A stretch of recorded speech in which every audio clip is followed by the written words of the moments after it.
What's up, YouTube? Welcome to Muscle Memory. My name is Malcolm, and today I'm joined by Impact World Champion, the top gun of Impact Wrestling, Steve Maclin. How are you, man? I'm doing good. How are you? Doing great, doing great. And like coming up soon, you'll be defending that Impact World Championship at Under Siege on May 26th. It's gonna be in London, Ontario, Canada. You can watch on Impact Plus, Ultimate Insider, Fight TV, and you're going up against PCO. How are you feeling walking into a match like this as like your second title defense now? I'm looking forward to it. I've beaten PCO before, but I know he's this walking, living Frankenstein of the perfect creation that is PCO. So I know I have a challenge ahead of me, but I'm looking forward to it, especially going back up to Canada and London, Ontario. I know Canada loves me. So it's one of those things that I'm very much looking forward to, especially defending my title again. For sure, for sure. And like looking at like your legacy right now in Impact Wrestling, because there's so many times where someone will walk into a company and they'll do really well and they'll get to that push where they're slowly getting towards the world title and everyone feels like, oh, this guy should be the next world champion. But sometimes they don't end up always becoming that champion. But now you can look back at your legacy and be settled with the idea that you are now the Impact World Champion, that no one can ever take that from you. How's life knowing that like your legacy is now secured in pro wrestling? It's just building on that, and it's building Impact Wrestling to be even bigger than what it is. And I think since I've gotten there in the doors 2 years ago, that Impact's just been building and building. There's this bubble that needs to be bursted, and I think it has kind of been a little bit of the air's kind of a little bit let out of it, especially with Rebellion in Toronto. And the word's on the street now that Impact is one of those the main companies out there. And to me, I feel it's the best wrestling show that is out there from start to finish that you can watch on Thursdays in Impact on Access. Yep. And it's one of those things as a fan, you get to watch whatever it is that interests you in pro wrestling. And even before I was there, Deanna was doing a live Twitch stream on Thursday nights watching the show. And I'm just like, this is really good. Like everybody's involved. Everybody has a purpose and a character somehow is intertwined into storylines. And that's just kind of what drew me into it. And then once I got there and I was given the creative freedom to kind of show the world who I am and what I've built for the past 2 years to becoming the Impact World Champion, it's really put more weight on my own shoulders myself to just go out there and try to make the Impact name mean that much more and try to bring it back to what Impact Wrestling used to be in the old days of just how everybody knew that it was another brand. For sure, for sure. And when you won the title, you posted on Instagram and you holding the title, and you had the Frank Sinatra song "That's Life" playing. What was like the emotion when you actually won the title? Like when the ref hit the 3 count, he handed you the championship. What were you feeling in that moment? Held back the tears because I got to be the bad guy that I am. As happy as I was, it was a cool moment just to know that I believed in myself and that Impact. They took a chance on me and they went with it and they kept giving me opportunity after opportunity, and I nailed it out of the park. And I feel like every time I do that, I try to nail it out of the park. And that's all I ever want to do is treat every match as if it's my last. Go out there and prove myself and prove to the world how good I am, but also just still continue to prove to myself of how good I am because we're our own worst critics. So that's the one thing that I always try to do is just try to prove myself wrong and push myself. For sure, for sure. And like looking still at like the world title match on Friday and looking at your opponent, I mean, he's more than like a man, he's a freak. How do you think that he's going to go into that match trying to beat you? Because I'm not going to ask for your game plan because you're not going to tell me. But how do you think he's going to go in and try to beat you?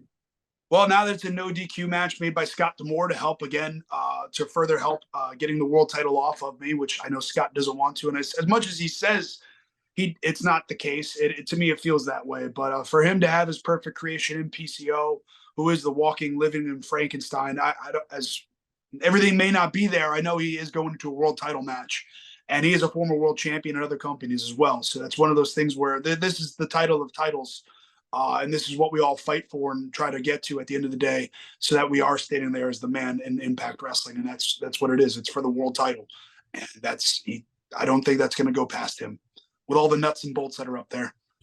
Yeah, there's a lot of them. And like looking at your reign right now, you're only a month in so far, but I'm sure it's going to last pretty long. How are you going to make this title reign different from like previous champions? Because you are the man that's coming after Josh Alexander, who had an incredibly long reign. So I'm sure there's an extra spotlight looking at your title reign right now.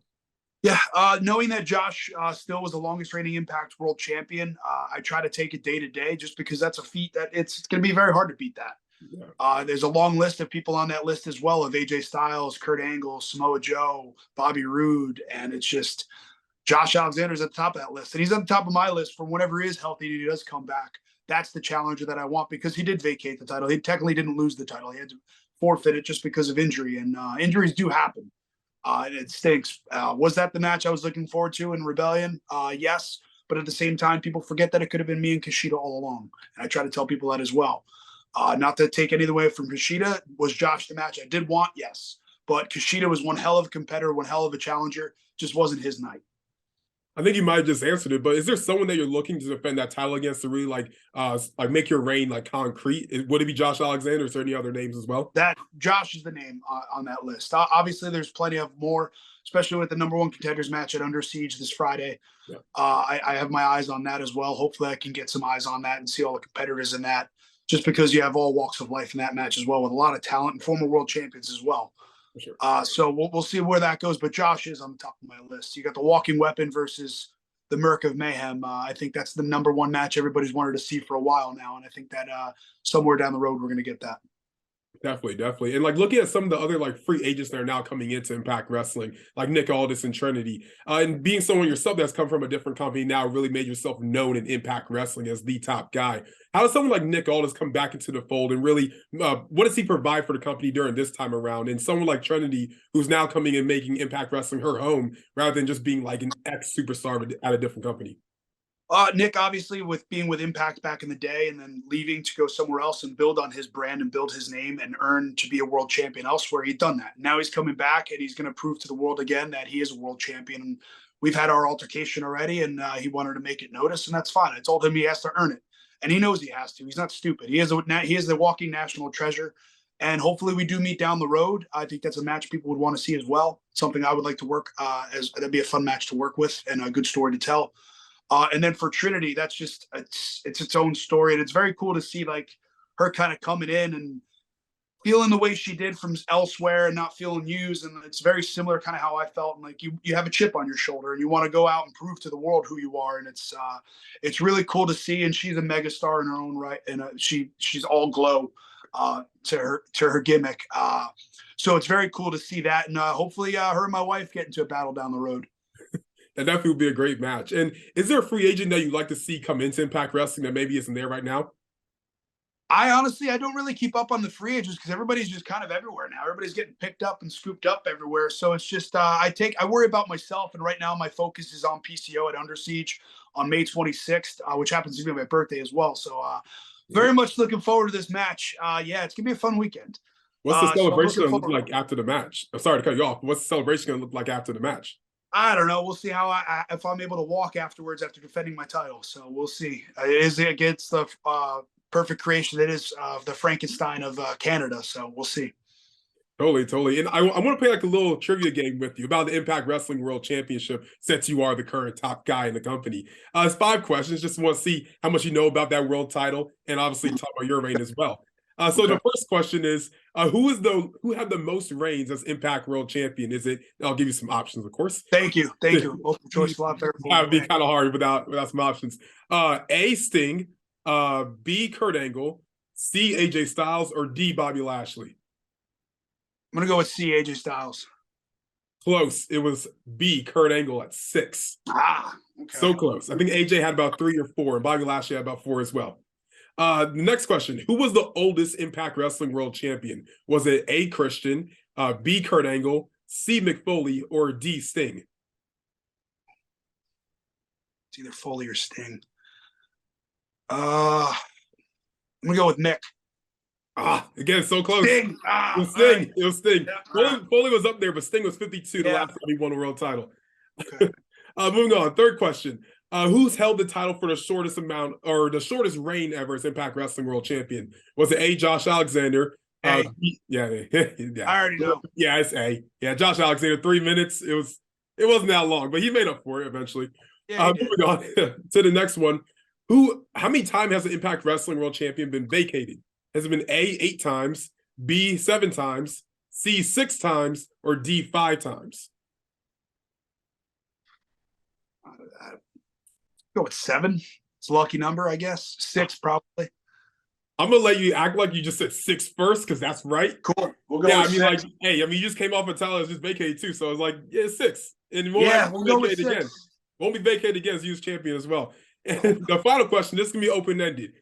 Who's the man that can actually beat Steve Maclin for the Impact World Championship? No one. Why do you say that? Only myself.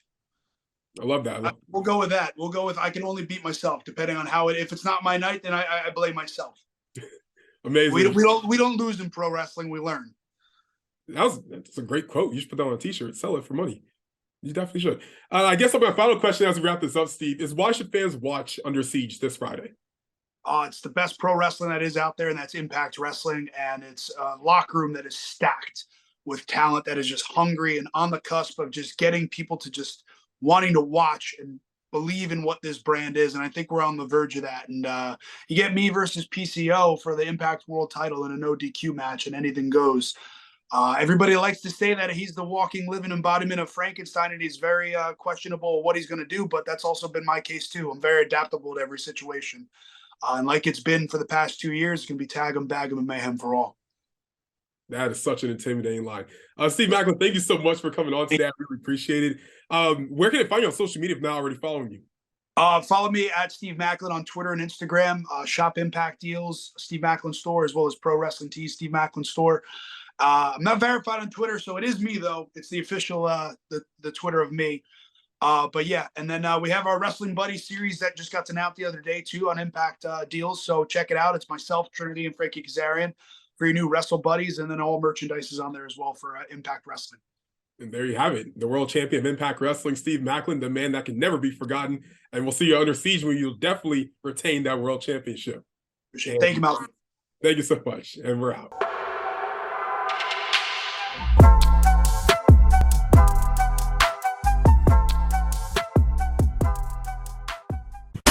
Going up like 1,000. I'ma flex just like a muscle man Malcolm.